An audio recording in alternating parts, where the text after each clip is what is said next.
아니, 한국은 매번 베끼기만 하는 나라잖아요? 그런 소국에서 뭘 얻는다는 겁니까? 김치도 자기들 거라 우기더니 이러다 만리장성도 자기들이 세웠다 하겠어요? 여러분, 방금 이 말을 들으시니 어떻습니까? 참 어이가 없죠. 이렇게 한국을 무시하고 그저 중국을 따라하는 후발주자라며 우월감을 드러냈던 중국의 한 엘리트 여성이 있습니다.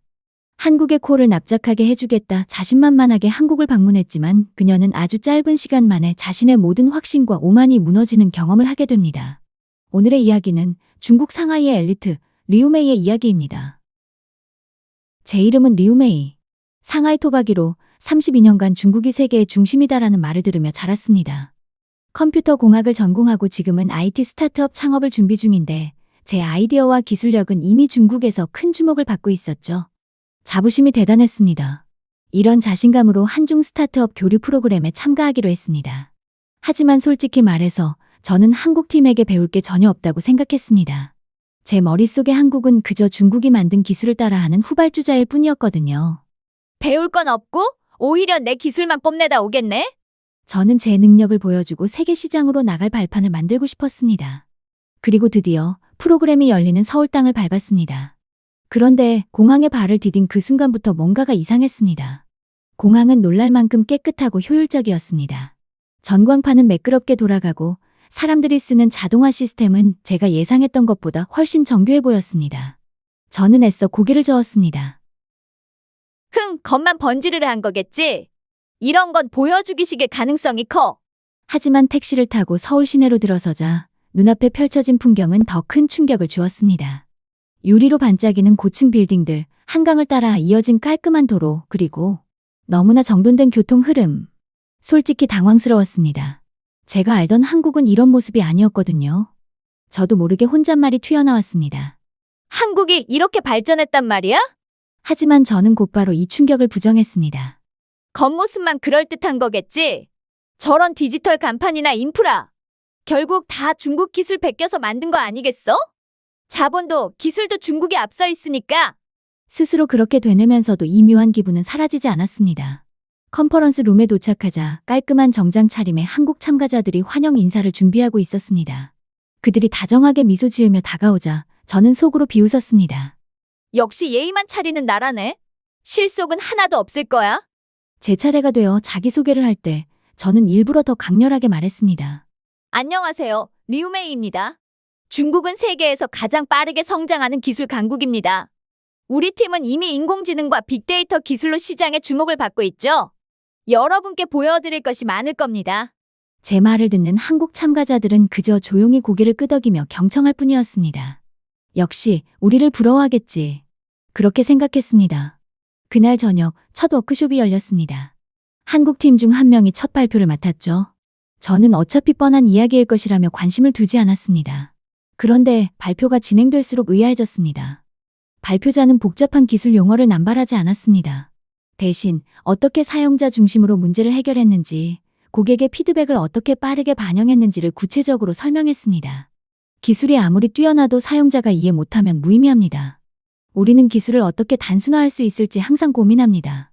그 말을 듣는 순간 묘한 기분이 들었습니다. 지금까지 저는 기술의 정교함과 복잡성에만 초점을 맞춰왔는데 이 사람들은 효율성과 실용성을 이야기하고 있었습니다. 협업 첫날, 데이터 시각화 과제가 주어졌습니다. 우리 중국팀은 시간이 좀 걸렸지만 누구도 따라올 수 없는 아주 정교한 알고리즘으로 훌륭한 결과물을 만들었습니다. 저는 자신만만하게 선언했죠. 이 정도면 한국팀은 감히 따라오지 못할 겁니다.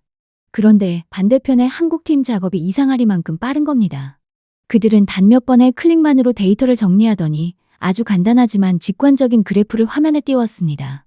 제 눈에는 너무 단순해 보였지만 설명 없이도 무슨 의미인지 바로 이해할 수 있었습니다. 결정타는 고객 피드백 세션이었습니다. 심사관이 우리 팀 결과물을 보더니 이렇게 말했습니다. 중국 팀 프로그램은 기술적으로는 훌륭합니다. 하지만 사용하기에는 조금 어렵군요. 얼굴이 화끈거렸습니다. 반면 한국팀의 솔루션에는 칭찬 일색이었습니다. 직관적이고 실용적입니다. 결과물을 이해하기 쉽고 바로 활용할 수 있다는 점이 매력적이네요. 그날 밤 호텔로 돌아오는 길. 서울의 야경을 보며 저는 혼란에 빠졌습니다. 정말로 우리가 잘하고 있는 걸까? 아니면 기술만 과시하려다 중요한 걸 놓친 걸까? 제가 자부심을 가졌던 정교함과 복잡함이 어쩌면 사용자의 입장에서는 불편함일 뿐이라는 사실을 저는 깨닫기 시작했습니다. 며칠 뒤 저는 한국팀의 초청으로 그들의 사무실을 방문했습니다. 속으로는 자본이 부족하니 어떻게든 효율성만 강조하겠지 생각했습니다. 하지만 사무실 입구에 도착한 순간 저는 한동안 말을 잃었습니다. 화려한 시설은 아니었지만 입구의 디지털 보드에는 팀의 모든 작업 상황과 일정이 실시간으로 아주 투명하게 공유되고 있었습니다. 사무실 내부는 더 놀라웠습니다. 직원들이 직급에 상관없이 자유롭게 의견을 나누고 서로의 아이디어를 경청하며 활발하게 토론하는 분위기였습니다. 그날 오후 한국팀 리더가 그들의 작업 방식을 설명해 주었습니다. 여기서는 모든 작업이 사용자 중심으로 이루어집니다. 우리가 생각하기에 아무리 멋진 기술도 사용자가 불편해하면 무의미하니까요. 그 말을 듣는 순간 가슴이 뜨거워지는 것을 느꼈습니다. 우리는 기술적 완벽함만 추구했지만 그들의 방식이 훨씬 현실적이고 효과적이었습니다. 그들의 기술 혁신은 자본이 아니라 창의력과 실용성에서 비롯된다는 것을 깨달았습니다. 가장 충격적이었던 건 그들의 실패를 대하는 태도였습니다. 한 회의에서 한국팀 리더가 실패한 프로젝트 사례를 스스럼없이 소개하는 겁니다. 이 프로젝트는 우리가 제대로 준비하지 못해 실패했습니다. 하지만 그 과정에서 고객의 진짜 니즈를 알게 되었고 다음 프로젝트에 반영했습니다. 저는 깜짝 놀랐습니다. 실패를 감추거나 변명하는 게 일반적인 중국과는 너무도 달랐습니다. 실패를 통해 배우고 더 나은 결과를 만드는데 주저함이 없는 모습. 그 순간 제가 가졌던 모든 편견과 고정관념이 산산이 부서졌습니다. 처음 한국팀을 만났을 때 그들을 얕잡아봤던 제 자신이 너무나 부끄러워졌습니다. 프로젝트 마지막 날, 최종 발표가 다가왔습니다. 한국팀 리더가 제게 뜻밖의 제안을 했습니다. 리우메이님, 이번 최종 발표는 우리 두 팀이 함께 발표하면 어떨까요? 서로 배운 것을 공유하면 더 좋은 결과가 나올 겁니다. 처음엔 망설였지만 그들의 진심을 알기에 고개를 끄덕였습니다. 발표는 완벽했습니다. 한국팀의 간결하고 실용적인 사용자 중심 설계와 우리 팀의 정교한 데이터 처리 기술력이 결합되자 그야말로 완벽한 시너지를 냈습니다. 결과는 대성공이었습니다. 심사위원들은 특히 한국팀이 제안한 사용자 중심의 실용적인 접근 방식에 깊은 인상을 받았다고 극찬했습니다. 놀라움은 여기서 끝이 아니었습니다. 이 프로젝트가 글로벌 스타트업 컨퍼런스에 초청받았다는 소식이 들려왔습니다.